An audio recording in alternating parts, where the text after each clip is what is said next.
Well, we are here today at the Poor Farm in Blue Earth County. Brian Frink and his wife, Wilbur Neushwander-Frink, are hosting a big event here that's organized by Indivisible of Minnesota, of the area here.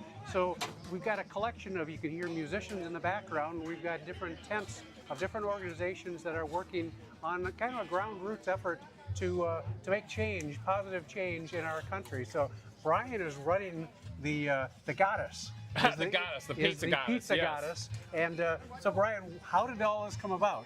Well, we were just invited to be the host by Indivisible St. Peter. They came to us and they knew we had done events before, kind of like this, with Open Arts Minnesota, another nonprofit. And so we do pizza and a pint with them, which is always this big fall event. And so they came to us, and then I had the idea of, well, I'll just make pizza for it. And then I said, I'll do an art show too. And so we kind of put all that together. So.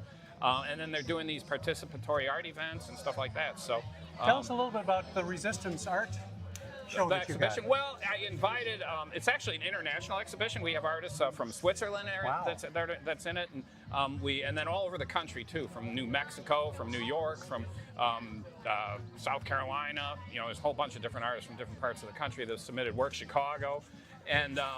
So it's all, the theme was just about the idea of resistance, and they could interpret that any way they wanted to. And so there's a lot of real beautiful interpretations. There's some rather foul interpretations, and some people were expressed their anger about what's going on in our politics. Other people expressed their hope about change and the possibility of change, and so they just used art to kind of both be therapy, but also communicate ideas to the audience about their hopes and their dreams and their anger and all that kind of stuff too. So hopefully the audience picks up some of that. Does this tie in with what you taught in the classroom?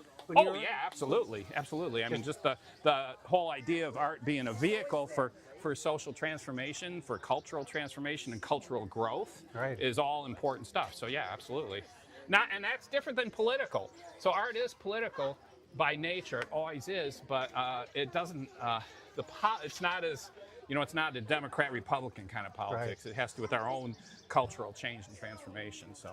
And by bringing in these different forms of art with different types of messages, you're hoping to reach a lot of people, I would guess. Yeah, as many as we can. Yeah. And again, some of them are very poetic and some are more direct and I'd say kind of illustrational of their feelings. So there's a wide range of options in there. So, what do you hope comes out of a day like today?